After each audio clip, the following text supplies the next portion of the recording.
Hey guys, today we're going to be creating some Minecraft grass.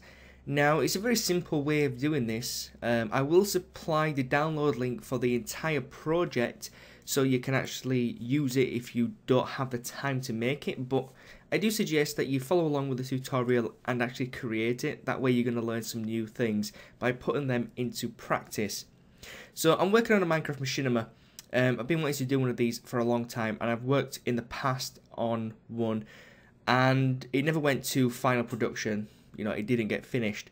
But I'm determined this time to actually finish it, and so I'm creating the blocks that I need for my story.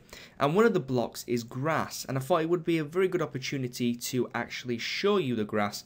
So here, if we double click, we've got grass animation, and basically all it is, this is what you'll get when you download it. You've got your grass 1 and your grass 2. Your grass animation, which is causing the grass to be animated.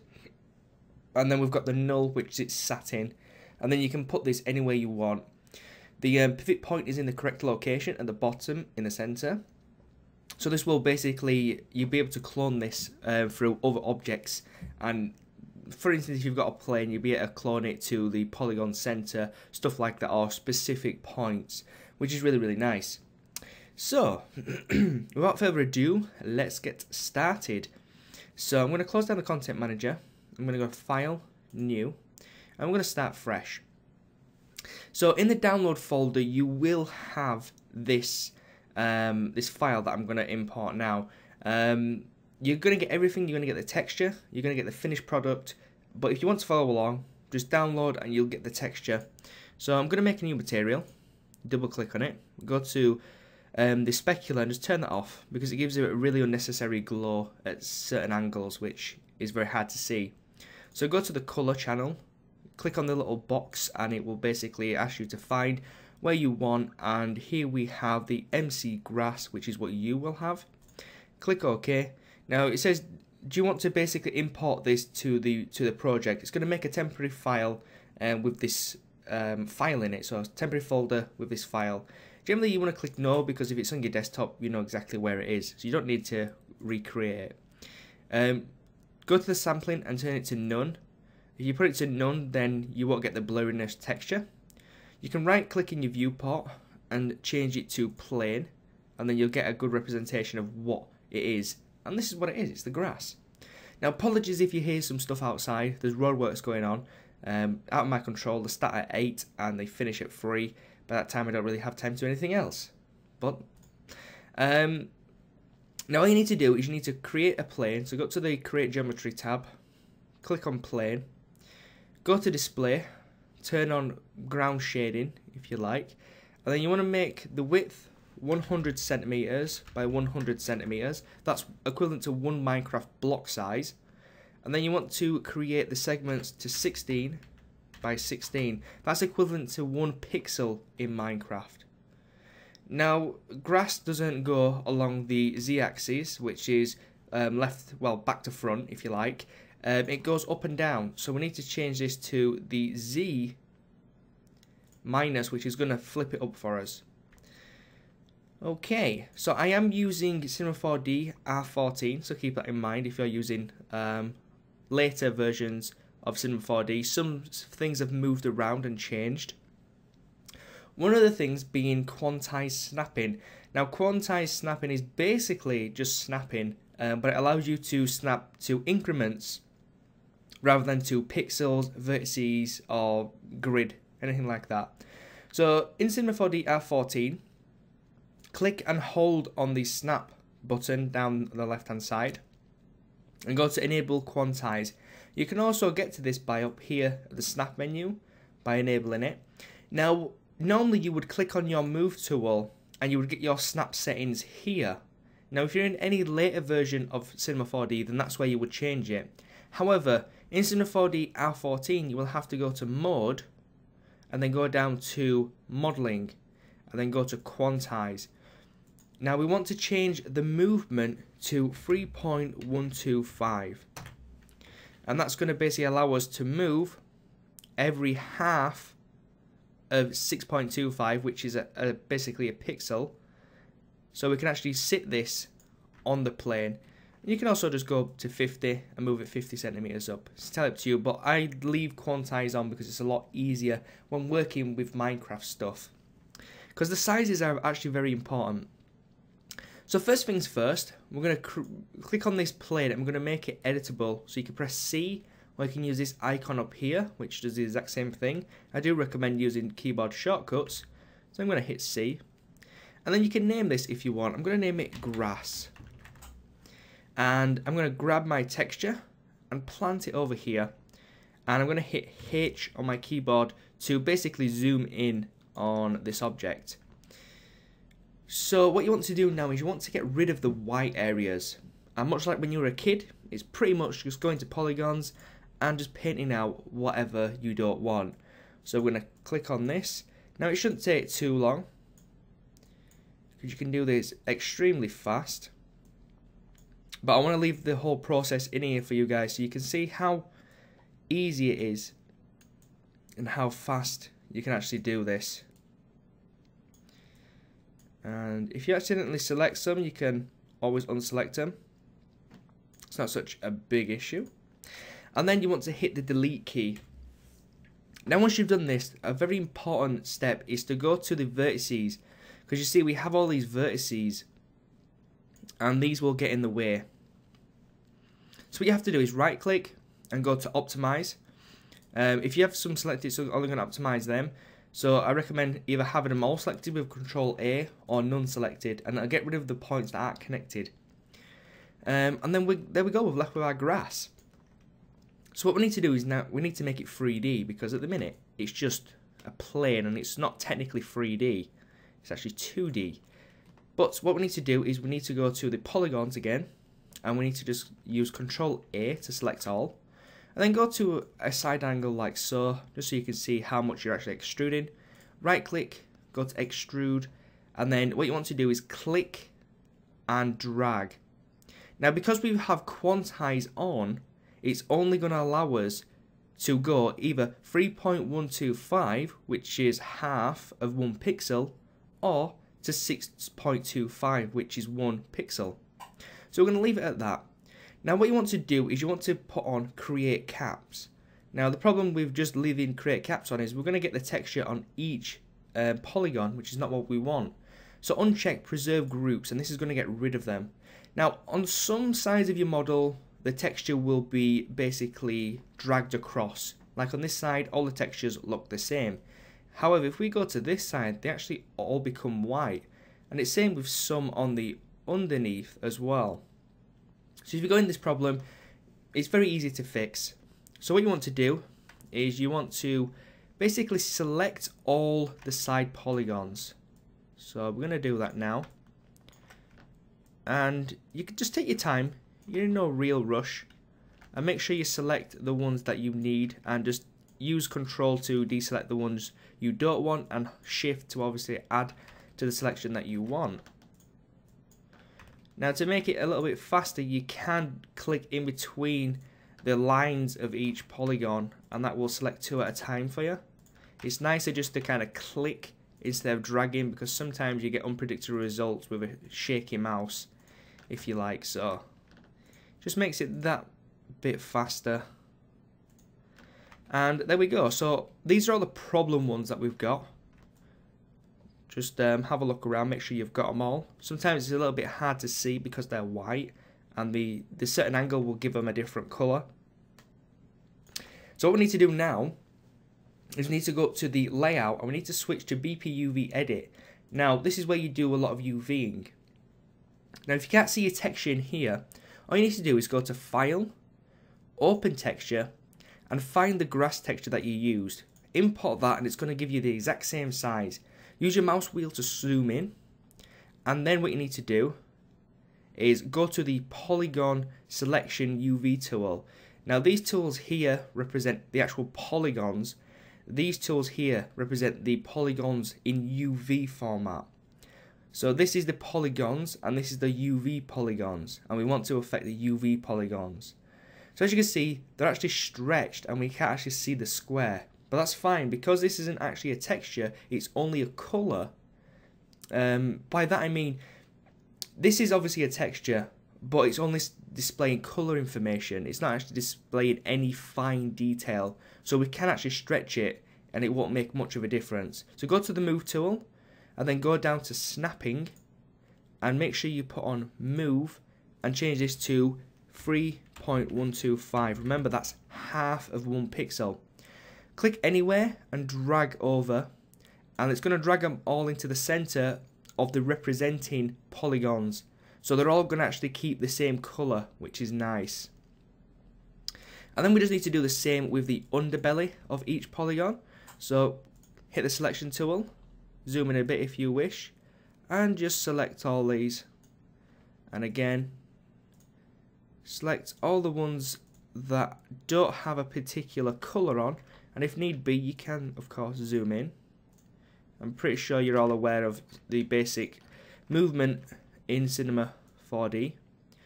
So we've got all the undersides, and all we need to do now is go back into the UV and just move these up.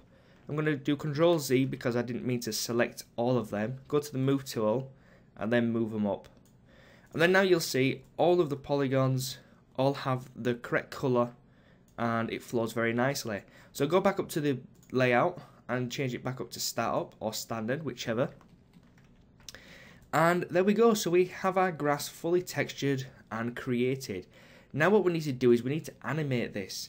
But how do we animate it? Well, first let's actually set up the grass. So I'm going to use Control, drag down, it's going to duplicate this. I'm going to click on the rotate, and I'm going to click on the actual object, so the model, and I'm going to rotate this round. And I've got this rotating every pixel, or quarter of a pixel, so it's going to basically represent the center here for us. But if you go to a top view by clicking the middle mouse button, and it'll open up the views, you can see that this isn't exactly centered. So I'm going to go to the move tool, I'm going to move this half a pixel, that's going to be centered. We're going to grab the other grass and move that half a pixel. So they're overlapping and they are basically centered, which is nice. Now sometimes you might get like this overlapping here, and you might not like that, which is absolutely fine. If you don't like that, just move it back and move it into a place that you feel looks good. You know, this is all down to you. This is where your creativeness comes in, and creativity, I was supposed to say, not creativeness. But then again, is a word. But yeah, I'm gonna go for that. Kind of like that. It's not fully centered, but to be honest, you won't even notice depending on what angle you're at. Yeah, you won't really notice. So I'm gonna leave it at that. Again, entirely up to you. You create how you want it. I'm gonna go like this for this tutorial. So I'm going to grab these and do Control G, and that's going to basically put them into a null. And I'm going to name this grass. It's always nice to name your things, just so you know what they are.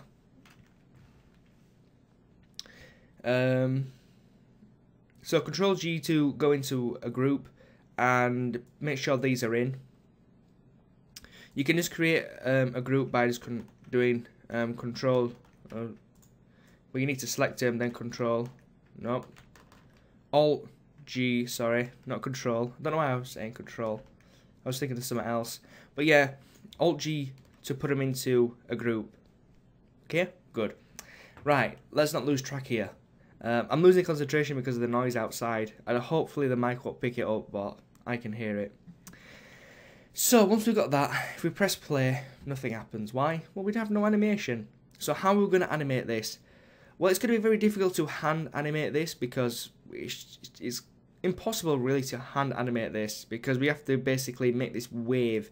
And the easiest way to do that is with an effector.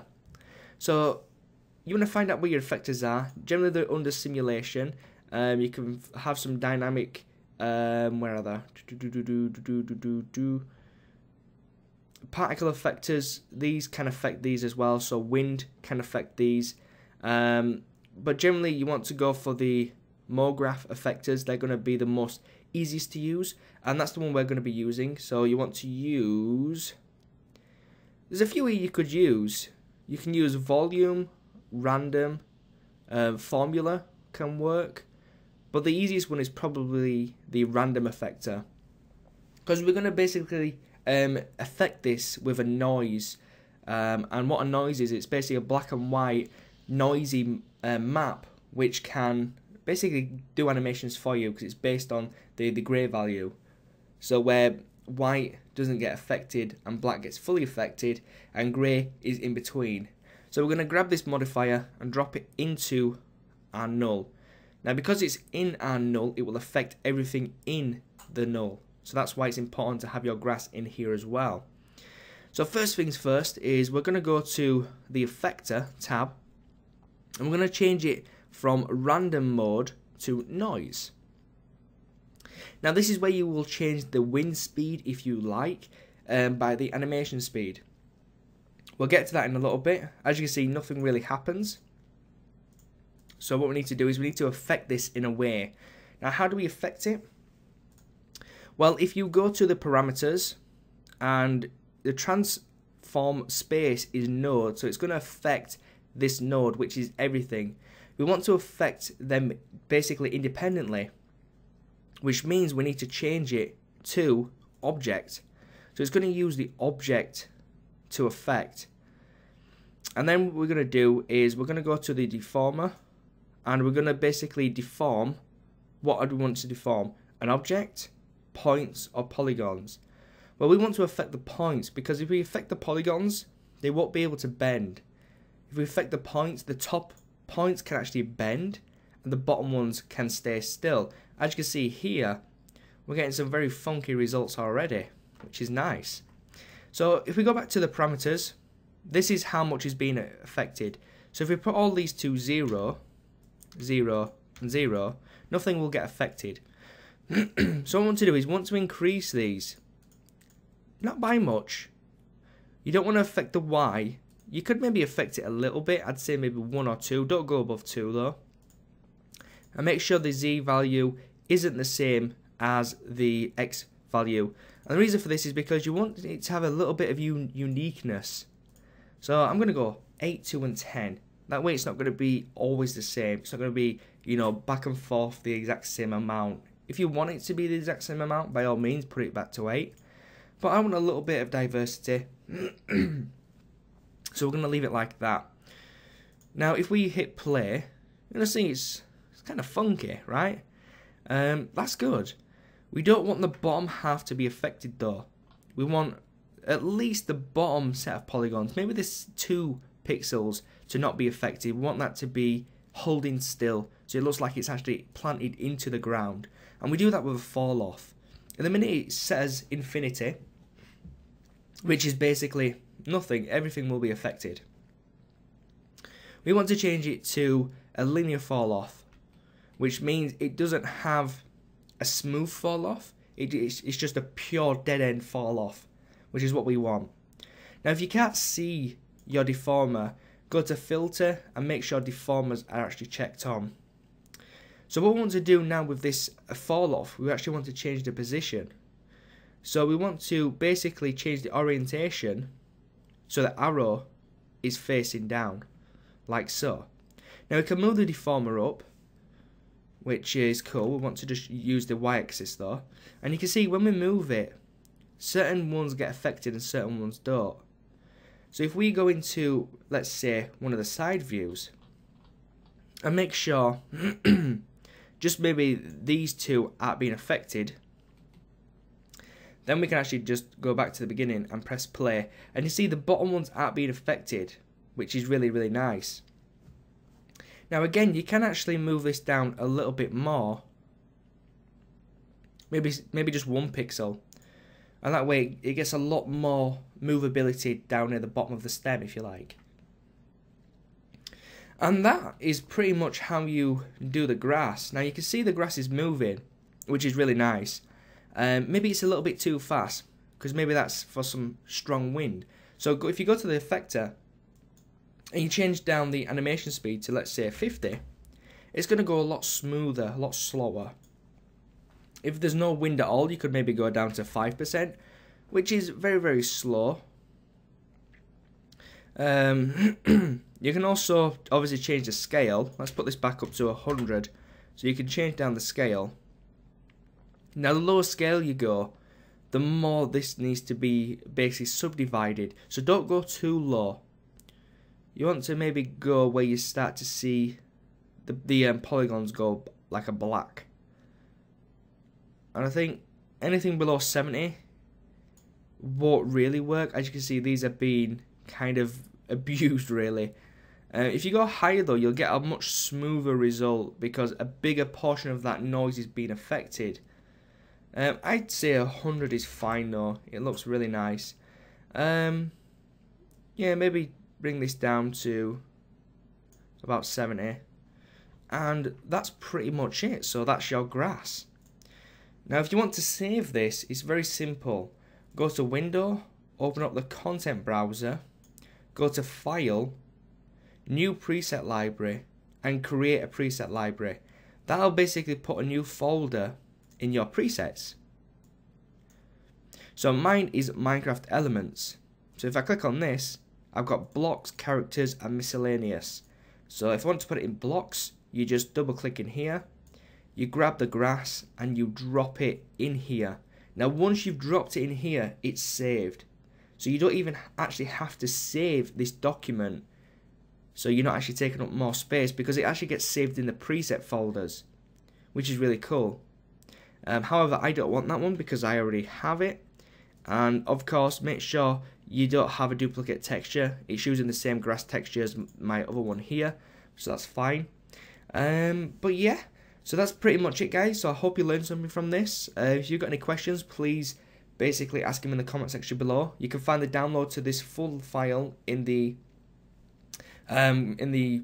description, I guess. And I will catch you in the next episode. Peace.